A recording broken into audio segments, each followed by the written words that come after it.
नमस्कार, आप देख रहे हैं ब्रेकिंग बिहार। अभी हम हैं नैनी जोर और हमारे साथ पूर्व विधायक डॉक्टर स्वामीनाथ तिवारी हैं। 90 से 95 तक बीजेपी से विधायक रहे और सारी उम्र 92 साल करीब उम्र हो गया इनका और शुरू से अभी तक बीजेपी के साथ रहे। आज भी एक्टिव हैं, 92 ईयर्स ओल्ड हैं और आज भी एक्टिव हैं। मंच पर जाते हैं, कई सभाओं में जाते हैं।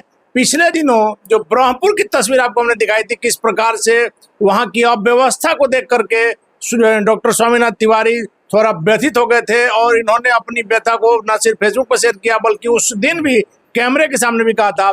उसी विषय पर बात करेंगे और ब्रह्मपुर में डॉक्टर स्वामीनाथ तिवारी किसको अपना आशीर्वाद दे रहे हैं। सबसे पहले सर जानना चाहेंगे कि क्या हुआ था ब्रह्मपुर में बीजेपी का जो कार्यकर्ता सम्मेलन। मैं 1967 से जनसंघ के साथ जुटा।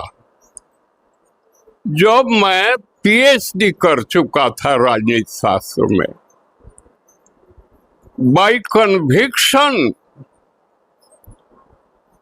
आई join Jansangh, not by association.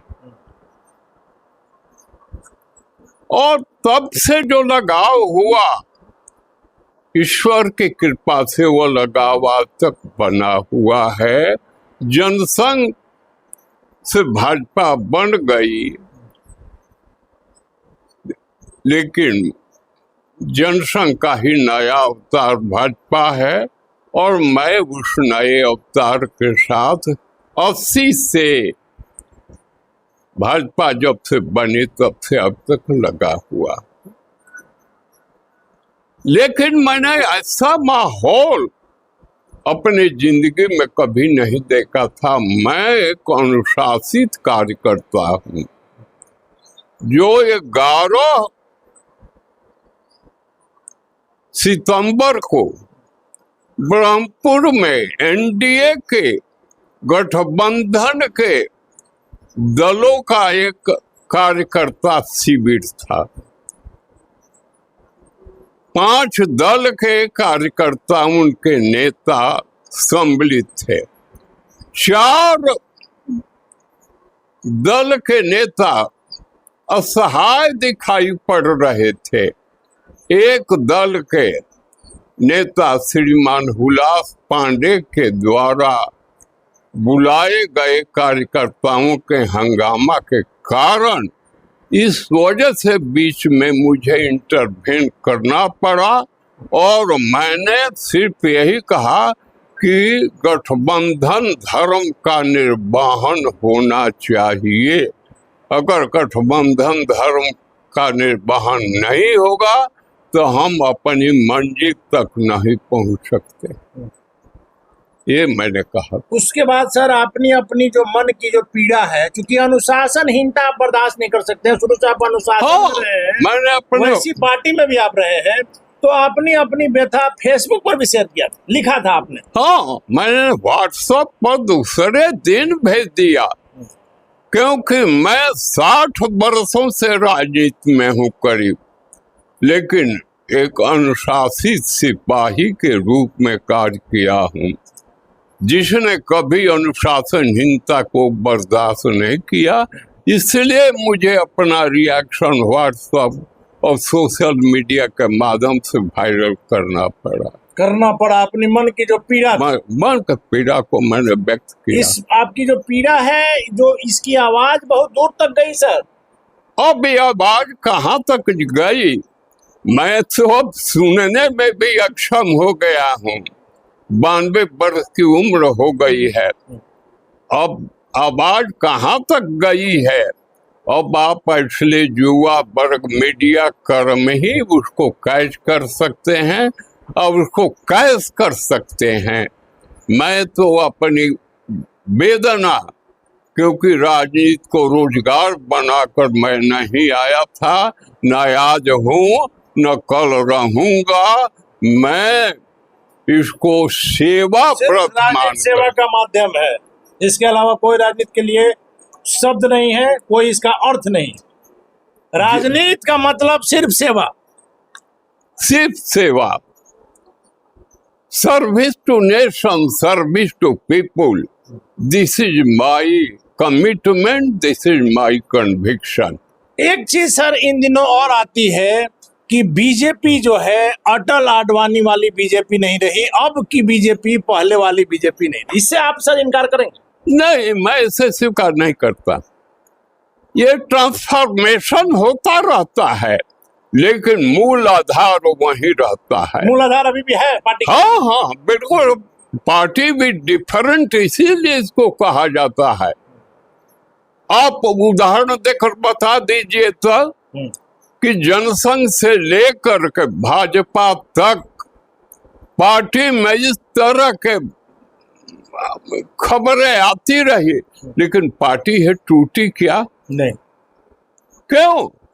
जबकि पार्टी 2 बरस की थी तो इसके संस्थापक डॉक्टर श्यामा प्रसाद मुखर्जी की कश्मीर में रहस्यमय ढंग से मृत्यु हुई थी। जब पार्टी 16 बरस की हो गई तब पंडित दीनदयाल उपाध्याय, जो श्यामा प्रसाद मुखर्जी के बाद जनसंघ को आगे ले चल रहे थे, उनकी हत्या मुगल सराय स्टेशन जौनपुर के बीच में कर दी गई। पार्टी टूटी नहीं। बलराज मधोकर से आदमी पार्टी छोड़ दिए, पार्टी टूटी नहीं। पार्टी जनसंघ से भाजपा में आ गई, लेकिन पार्टी टूटी नहीं। ये कुछ बात है कि हस्ती मिटती नहीं हमारी, क्योंकि यह भारतीय जनता का मूल उद्देश्य सांस्कृतिक राष्ट्रवाद है। एक आखिरी सवाल है सर, बीजेपी ब्रह्मपुर बीजेपी में यदि कोई बात हो तो उस मंच पर डॉक्टर स्वामीनाथ तिवारी को बुलाया जाता है। आपका बीजेपी में आज भी इतना बड़ा कद है, वैसे में जब चुनाव आ गया है नजदीक, आपका आशीर्वाद इस बार बीजेपी को कहा जा रहा है कि ब्रह्मपुर का सीट जाएगा, हालांकि अभी तय नहीं हुआ है, लेकिन यदि बीजेपी को जाता है तो आपका आशीर्वाद किस प्रत्याशी को रहेगा? ये मैं 15 जून 2025 को जब अरिस्टो कंपनी के मैनेजिंग डायरेक्टर भोला बाबू नैनीजोर गांव में आए थे, उसी समय मैं अपना रिएक्शन दे दिया था कि और रिएक्शन केवल ऐसा नहीं, हवा में नहीं है, ये तथ्य परक है, तथ्यों पर आधारित है।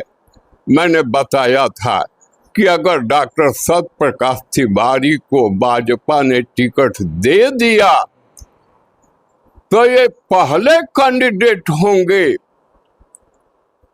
among all कैंडिडेट्स, पहले कैंडिडेट होंगे जिनका शुरुआत 13-14 हजार वोट से शुरू होगा, क्योंकि नैनीजोर गांव के हैं। नैनीजोर में आज 25,000 वोटर है। ये वोटर का 3/4 हिस्सा डॉक्टर सत्य प्रकाश तिवारी को मिलेगा। मुझे में बिकता रहा है, मैं 80 में लड़ा, 85 में लड़ा, 90 में लड़ा, 95 में लड़ा, जब लड़ा है नैनीजोर गांव मेरा साथ दिया है। तो सत्य प्रकाश तिवारी का भी साथ है। और कोई भी कैंडिडेट जितने भी दिखाई पड़ रहे हैं, परोक्ष हैं, अप्रत्यक्ष है, किसी कैंडिडेट के पास, with all respect to all candidates, मैं ये कह सकता हूँ किसी के पास इतना दम नहीं है कि इतना वोट से वो शुरुआत करें। चलिए, तो किसी के पास वो दम नहीं है। डॉक्टर सत्य प्रकाश तिवारी को डॉक्टर स्वामीनाथ तिवारी ने पहले ही आशीर्वाद दे दिया, हालांकि उस समय हमारी इनसे बात नहीं होती, इसलिए हमारा यह सवाल था। और सबसे महत्वपूर्ण बात है कि डॉक्टर स्वामीनाथ तिवारी अनुशासन के लिए जाने जाते हैं। जिस प्रकार से ब्रह्मपुर में एनडीए के कार्यकर्ता सम्मेलन में जो अनुशासनहीनता की बात आई, मंच पर इन्होंने विरोध किया, उसके बाद इस उम्र में सोशल मीडिया पर भी उसका विरोध किया। वैसे में डॉक्टर साहब की जितनी लोकप्रियता है, खास करके ब्रह्मपुर लोकसभा में, बीजेपी में जो इनकी इज्जत है, इन्होंने जो डॉक्टर सत्य जी, एक चीज मैंने छोड़ दिया, नैनीजोर के बारे में मैंने बताया। नैनीजोर 2 पंचायतों का गांव है, लेकिन ब्रह्मपुर क्षेत्र में 44 पंचायतें हैं। मुझे जो रिपोर्ट मिला है डॉक्टर सत्य प्रकाश तिवारी एक ऐसे व्यक्ति हैं जिन्होंने उत्तर से दक्षिण, पूरब से पश्चिम, पूरा जो ब्रह्मपुर क्षेत्र की ज्योग्राफी है उसके हर कोने में अपना नेटवर्क खड़ा कर दिया। और दबंग नेटवर्क है जो अनुमानतः हर पंचायत में 3000 से 4000 वोट निश्चित रूप से देगा। तब तो माना जाए कि जीत अब आप जोड़ सकते हैं क्योंकि बरहमपुर फर्टाइल लैंड है, वह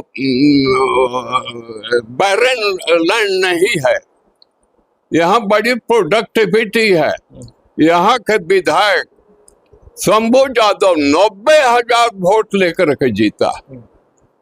2015 में विवेक ठाकुर 60,000 वोट लाए थे, लेकिन 30,000 का अंतर रह गया चुनाव हार गया।